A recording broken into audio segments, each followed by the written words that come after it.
Nous revenons sur le plateau d'Africa 24 pour la suite de cette émission qui reçoit aujourd'hui le président du Haut Conseil pour la réconciliation et l'unité nationale du Burkina Faso, M. Léandre Bassolé est notre invité. Merci d'être toujours en notre compagnie.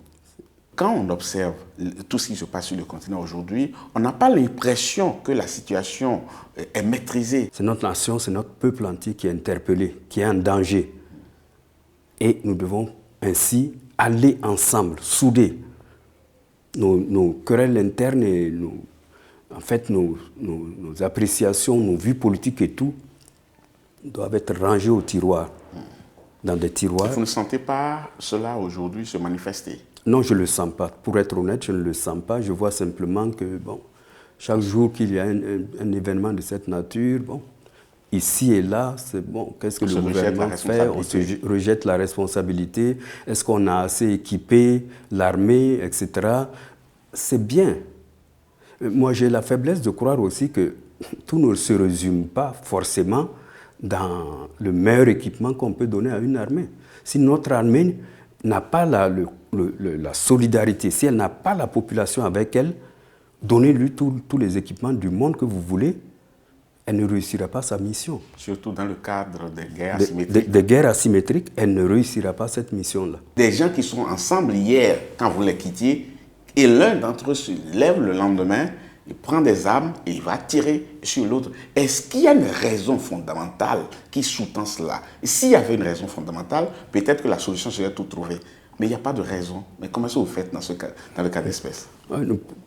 Vu sous cet aspect, on peut penser qu'il n'y a pas de raison fondamentale, mais il n'y a jamais, comme on dit, il n'y a jamais de fumée sans feu. C'est peut-être que nous n'avons pas été suffisamment perspicaces pour lire les événements et les interpréter. Donc les gens ont fui un certain nombre de choses. Certainement. Nous sommes allés, par exemple, quand cette situation malheureuse s'est produite à Yirgou, nous sommes allés, nous avons écouté, nous avons regardé et nous en sommes arrivés à la conclusion que ce qui s'est passé à Yirgou n'est pas tombé ex nihilo. Ce n'est pas du jour au lendemain que les gens se sont mis à s'entretuer.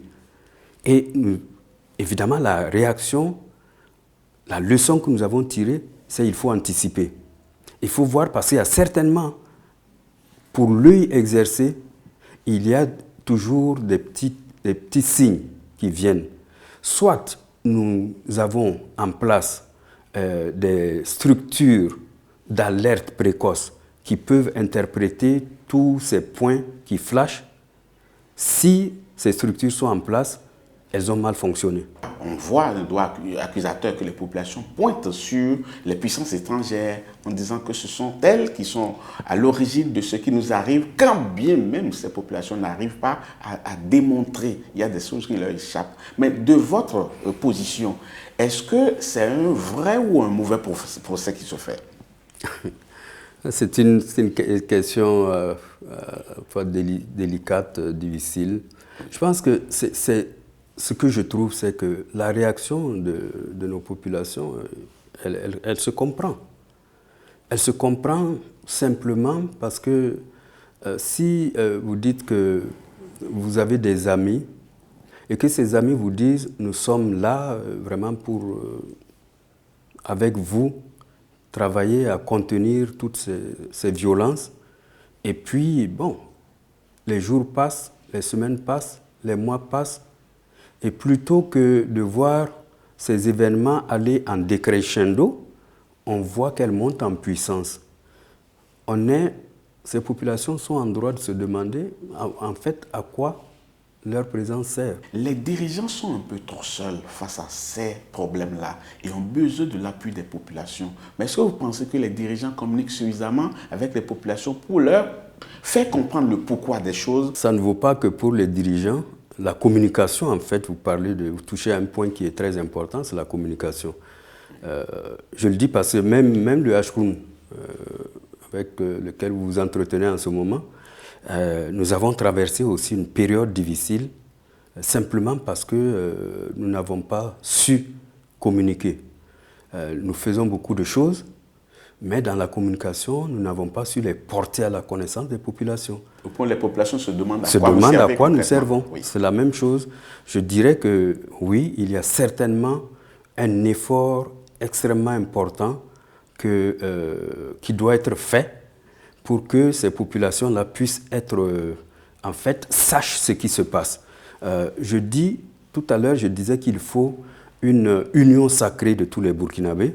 Mais si cette union-là s'établit, elle ne peut pas être une union qui marche si à l'intérieur d'elle-même, chacun ne sait pas ce qui se passe. Et pourquoi vous avez cru bon d'avoir ce sursaut? Donc ça nous ramène à votre question qui est pertinente, c'est la communication. Il faut qu'entre gouvernants et population, il y ait cette communication, ce partage. Parce que ce qui est le mieux partagé aujourd'hui, c'est l'émotion. Le dirigeant partage son émotion, les populations sont sous l'émotion, sous le choc, mais personne n'arrive à dire de manière concrète le pourquoi des choses. Et puis, dans un contexte où vous appelez à l'union sacrée, à l'implication de toute personne, quand on voit les objectifs qui sont les vôtres au départ, il va falloir que l'institution que vous dirigez aussi monte au créneau. Qu'est-ce que vous pensez faire désormais pour vous adapter à la nouvelle donne?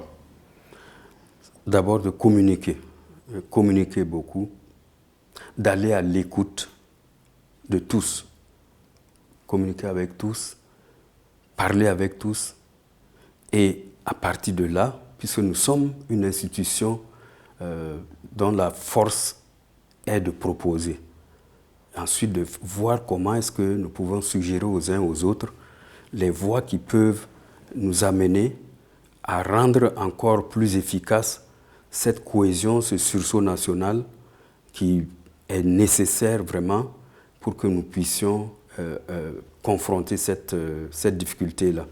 Là, je le dis, les populations, quand je dis qu'on a besoin de leur concours, c'est-à-dire il faut que nous en arrivions au point où la population ne voit pas l'armée ou nos forces de défense plutôt en ennemi. Qu'ils les voient, dès qu'ils les voient, ils tournent le dos, ils prennent la fuite. Non, ça doit être autrement. Il faut que cette communication permette de ramener en nous et entre nous la confiance. Et s'il y a la confiance, si on se parle, en principe, on ne devrait pas ne pas pouvoir partager la même réalité que nous vivons, pour permettre, ne serait-ce que pour permettre à chacun de la vivre, de la connaître, d'en être informé, et de voir comment il réagit par rapport à ça, de manière à assurer que sa contribution va être positive. Une dernière question dans cette émission. La Centrafrique aujourd'hui a perdu les 2/3 de son territoire qui sont désormais détenus par les groupes armés. Le Mali a également perdu les 3/4 de son territoire. Est-ce que vous craignez pour le Burkina Faso? Au regard des événements, de la situation que nous vivons,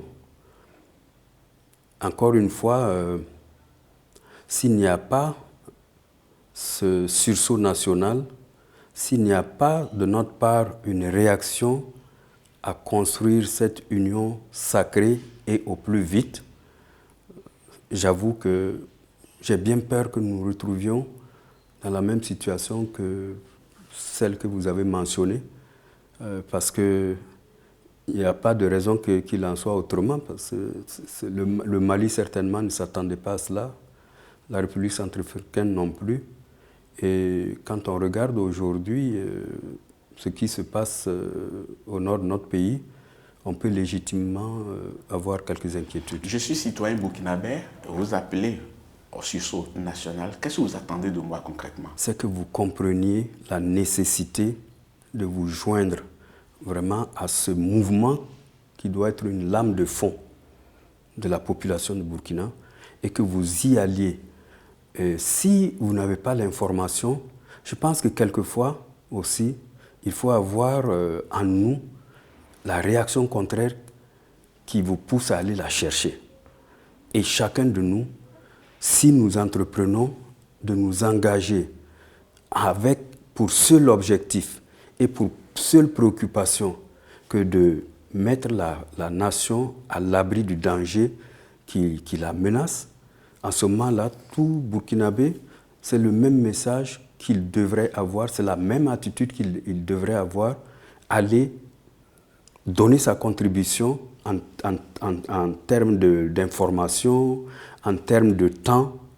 Et vous voyez, par exemple, bon, c'est vrai que ce soit je dirais les syndicats, les OSC, à un moment où nous sommes confrontés à cette difficulté-là, bon, si par ailleurs, nous, Burkinabés, sur les 7 jours que nous avons dans la semaine, nous avons 5 jours que nous passons plutôt à nous concentrer sur les insuffisances de nos conditions, etc., etc. Je ne dis pas que ce ne soit pas légitime. Et nous nous concentrons que 2 jours sur 7 à cette menace-là qui, elle, chaque jour, gagne du terrain.